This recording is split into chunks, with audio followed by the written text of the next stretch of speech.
হয় ছাৰ, মোৰ কাম কমপ্লিট। মেজৰক গৈ উপযুক্ত প্ৰমাণসহ অচিয়ে ধৰিলে। হয়, পিছে মোৰ বেলেঞ্চটো ছাৰ সোনকালে পালে ভাল হয়, ৰিস্কি কামটো।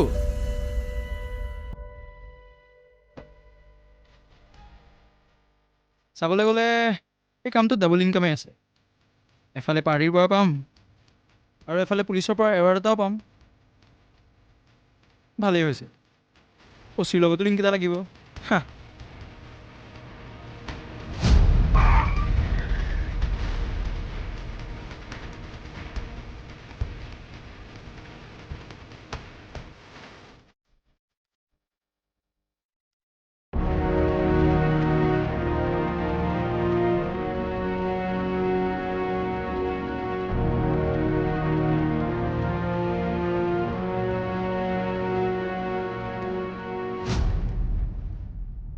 আপোনাক কিন্তু চেলুট দিছোঁ ছাৰ, ইমান সহজে যে ৰিভলভাৰ দুটা বিচাৰি পালে।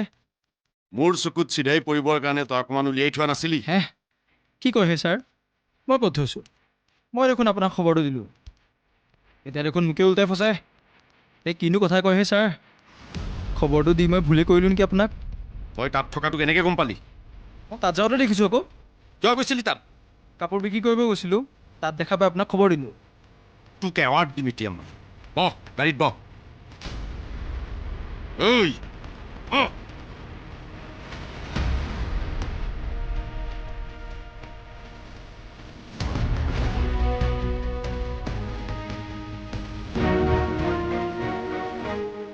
কি তাৰপিছত অচি ছাৰে গুচি গ'ল, কাকো একো নকলে? এই কামটো যে কোনোবাই জানি বুজি কৰিছে, অচি ছাৰে পূৰা গম পাই গৈছে। গম পাই এতিয়া তেওঁ কি কৰিব? দোষীক ধৰিবনে? সেইটো তেখেতেহে গম পাব। অচি ছাৰক যিয়ে ফোন কৰি খবৰ দিছে তাক মাতি পঠাইছে, কিবা বোলে এৱাৰ্ডহে দিব। সেইটো আকৌ কি কথা? দোষীক এৱাৰ্ড দিব? জানো, সেইজনক এৱাৰ্ড দিম বুলি মাতি তেওঁ দেখোন নিজে ফাই ফাই কৰি গুচি গ'লগৈ।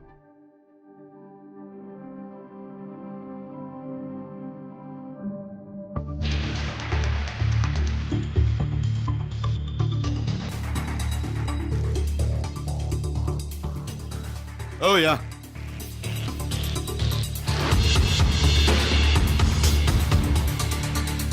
মোক ইয়ালৈ কিয় লৈ আনিছে ছাৰ? গম পাবি চব গম পাবি এতিয়া তই। বল। ননচেন্স। তোক ইয়াত দেখুৱাই কনফাৰ্ম হৈ লওঁ তই ইয়ালৈ অহাটো সঁচা নে মিছা।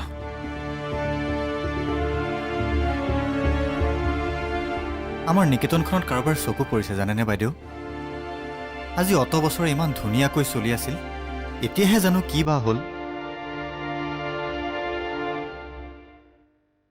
মই অহাৰ পাছতে চব হৈছে। মই আনলাকি। নহয় নহয় বাইদেউ, মই সেইটো ক'ব খোজা নাই। তুমি ক'ব খোজা নাই, কিন্তু সেইটো কথা মই নিজে ফিল কৰোঁ। মই য'তে যাওঁ তাতে কিবা নহয় কিবা এটা। দাদা, বাইদেউ, আপোনালোকক চাহ ৰুমত মাতিছে। আমি গৈ আছোঁ। বলক।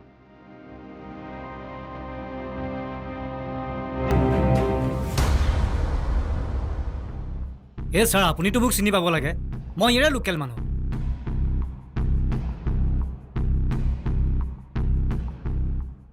নাই, তোমাক দেখা মোৰ আগতে মনত পৰা নাই। কিয় ছাৰ, আপোনাৰ নতুন বিল্ডিংটোৰ কামত দেখোন মই আছিলোঁ। হ'ব পাৰে মই পাহৰিছোঁ, বেয়া নাপাবা তুমি দেই। ঐ তই আচলতে কৰ কি? এই ছাৰ, বিল্ডিং চেল্ডিঙৰ ঠিকা লওঁ। ঠিকা মানে কি আৰু, ঠিকাদাৰক সহায় কৰোঁ।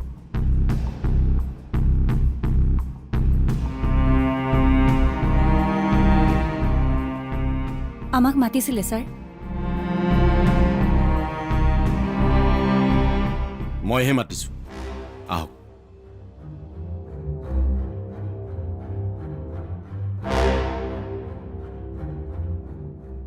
হয়, কওকচোন কিয় মাতিছিলে? মানুহ এজনক চিনাকি কৰি দিব লাগে। এই মহাপুৰুষজনক কেতিয়াবা দেখিছিল? বাইদেউ, মোক চিনি পাইছেনে? মই যে কাপোৰ বিক্ৰী কৰিবলৈ আহিছিলোঁ। এই তই চুপ থাক, তোক সুধিছোঁ নেকি? হয় হয়, এই মানুহজনে মোক কাপোৰ বিক্ৰী কৰিব আহিছিল। দেখিলেতো ছাৰ, মই কৈছিলোঁ নহয় ইয়ালৈ অহা কথাটো সঁচা হ'লনে? এই ৰ কাপোৰ আপোনাক গেষ্ট ৰুমত দেখাইছিল? মোক বাহিৰত দেখুৱাইছিল। এখেতক মই তাতেই লগ পাইছিলোঁ। তেন্তে সি ভিজিটিং ৰুমত ৰিভলভাৰটো দেখা পালে কেনে? এখেতটো ভিজিটিং ৰুমলৈ যোৱাই নাছিল।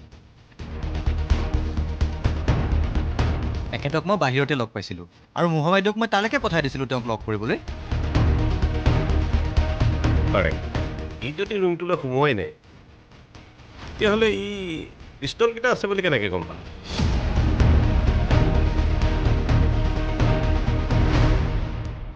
সিয়াকে কয় চোৰৰ চুটি বুদ্ধি।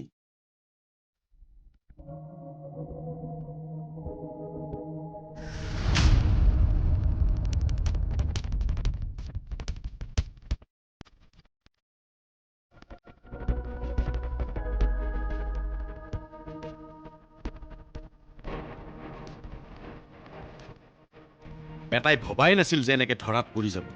ঐ এতিয়া ক এইকেইটা তই ইয়াত থৈছিলি? নাই নাই, মই কিয় থওঁ? এনেকুৱা হ'বই নোৱাৰে। এইবোৰ মই থোৱা নাই, মিছা কথা এইবোৰ। মোৰ পৰা কেনেকৈ আহিল চব থানা তুলিব লাগিব তোৰ। বল বল।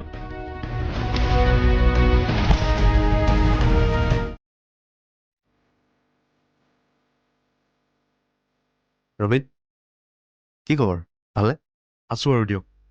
আপুনি বহুত দিনৰ পিছত লগ পোৱা মানুহক সোধাৰ দৰে সুধিলে যে? আজি তোমাৰ চেহেৰাটো চাই এনেকুৱা লাগিছে যে তুমি কিবা এটা ডাঙৰ প্ৰব্লেমৰ পৰা ৰিলিজ হৈছা। কেনেকুৱা যে তোমাৰ চেহেৰাটো হৈ আছিল নহয়। পিছে প্ৰব্লেমটো চল্ভ হ'লনে? আপুনি কেনেকৈ জানিলে চিন্মদা? আমি কলিগ হৈ ৰবিন। ঘৰৰ মানুহৰ লগত যিমান দেৰি থাকোঁ তাতকৈ বেছি আমি নিজৰ কলিগৰ লগত থাকোঁ। গতিকে আমি মুখখন দেখিলেই গম পাওঁ কিবা যদি ইছ্যু চলি আছে। কিন্তু সুধিব বেয়া লাগে দিয়াচোন। সুধিব আকৌ কিয় বেয়া লাগে চিন্মদা? সুধিলে তুমি নকলাহেঁতেন, যিদৰে প্ৰসেনে কোৱা নাই। প্ৰসেনদাৰ কথা বেলেগ আৰু আপোনাৰ কথাও বেলেগ।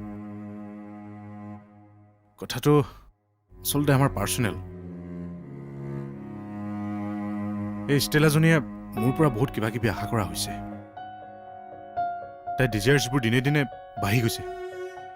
নাজানো আৰু জনাৰ ইচ্ছাও নকৰোঁ। আৰু চল্ভ হ'লেই যেতিয়া ঘৰৰ পাৰ্চনেল কথাবোৰ বাহিৰত উলিয়াব নালাগে।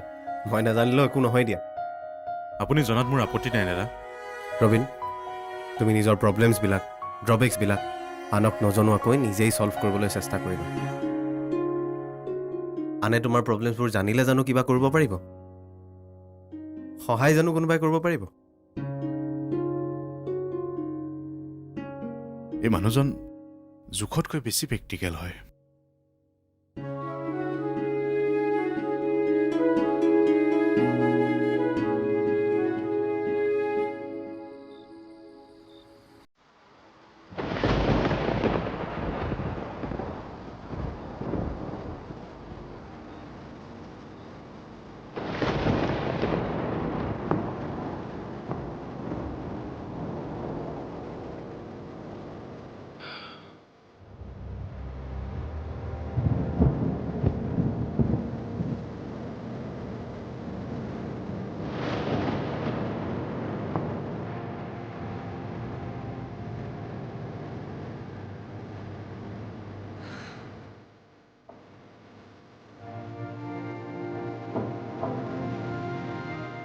হ'ল ছাৰ মই আহিব পাৰোঁনে?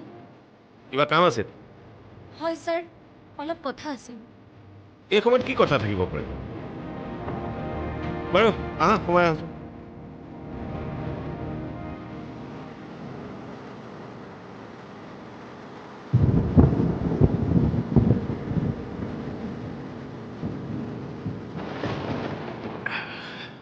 চৰি ছাৰ, আপোনাৰ পাৰ্চনেল টাইমত মই আপোনাক আমনি কৰিলোঁ। একো নাই একো নাই, বহা।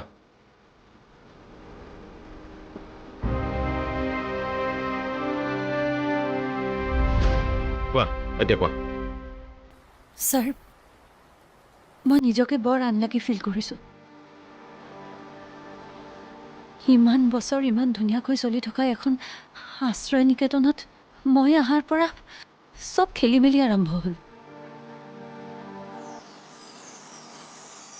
আপোনাৰ দৰে এজন ব্যক্তি থানালৈ যাবলগীয়া হ'ল, তাকো মোৰ বাবে, মই কৰি অহা দুখৰ বাবে। ৰ'বাচোন ৰ'বা, তোমাৰ বাবে এইবিলাক হৈছে বুলি তোমাক কোনে ক'লে? এই নিকেতনৰ কোনোবাই তোমাক তেনেকৈ কৈছে? কোনেও কোৱা নাই ছাৰ। সম্ৰাট নামৰ অতীত এটাই মোক ইয়াত বিচাৰি অহাৰ পৰাই এই সকলো খেলি মেলি হৈ গৈছে। সম্ৰাট নামৰ অতীত এটাই মোক ইয়াত বিচাৰি অহাৰ পৰাই এই সকলো খেলি মেলিবোৰ হৈছে। আজি যদি মই ইয়াত নাথাকিলোহেঁতেন তেন্তে এইবোৰ নহ'লহেঁতেন ছাৰ। তুমি ইয়াত নথকা হ'লে যদি বেলেগ কিবা এটা হ'লহেঁতেন, ইয়াতকৈ যদি আৰু ভয়ানক কিবা এটা হ'লহেঁতেন, তেতিয়া? ছাৰ এই নিকেতনত মই নথকাই ভাল হ'ব বুলি মই ভাবিছোঁ। মই গুচিয়ে যাম। ক'লৈ যাবা তুমি?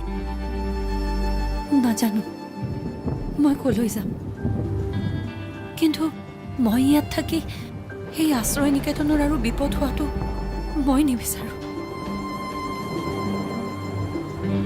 এনেকুৱা এটা পবিত্ৰ স্থানক মই আৰু অপবিত্ৰ কৰিব নোৱাৰোঁ ছাৰ।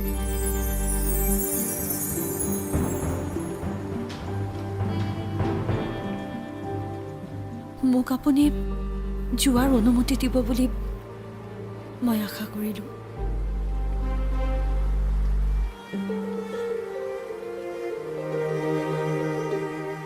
আহিছোঁ ছাৰ।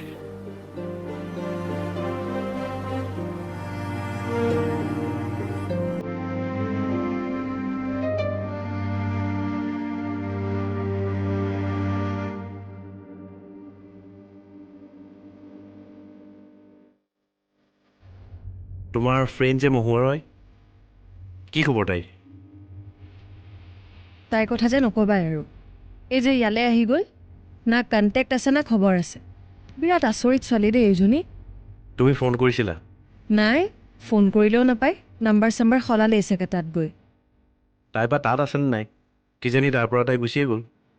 তাই তাতে থাকিব, তাৰ পৰা বেলেগলৈ তাই ক'লৈকো নাযায়। তুমি কেনেকৈ জানিলা? এয়া মোৰ বিশ্বাস। মহুৱাই মনৰ তাগিদাত সেই ঠাই বিচাৰি নিছে। মানুহে মনৰ তাগিদাত কৰা কাম কেতিয়াও এৰি দিব নোৱাৰে। মহুৱা তাত থাকি যাব চাবা। মোৰ কিন্তু বিশ্বাস নহয় দেই, কাৰণ মহুৱা এজনী চঞ্চল ছোৱালী। আজি তোমাৰ হঠাতে মহুৱাৰ কথা মনত পৰিল যে? আজি কেইদিনমানৰ পৰা মহুৱাৰ কথাবোৰ মনলৈ আহি আছে। বাৰে বাৰে ভাবি আছোঁ তাই তোমাক কৈ যোৱা কিছুমান কথা। বেলেগ আৰু মোৰ কথা ভাবিবলৈ সময় নথকা মানুহজনে আজি মহুৱাৰ কথা ভাবি ভাবুক হৈ পৰিছা। What a change. চেঞ্জটো লাগে জানা, কাৰণ চেঞ্জ নাথাকিলে গোটেই জীৱনটোৱে কিবা বৰিং হৈ পৰে। যেনেকৈ সম্ৰাট চেনেলৰ পত্নী হ'ব বুলি জানিও মহুৱাই নিজক চেঞ্জ কৰিবৰ কাৰণে বেলেগ এটা লাইফলৈ গুচি গৈছে।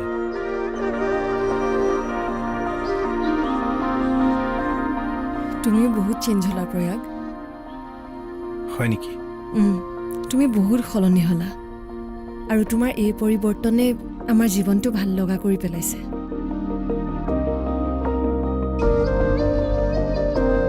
আৰু পৰিৱৰ্তন আহিব আমাৰ লাইফত। কোৱা না কি আহিব?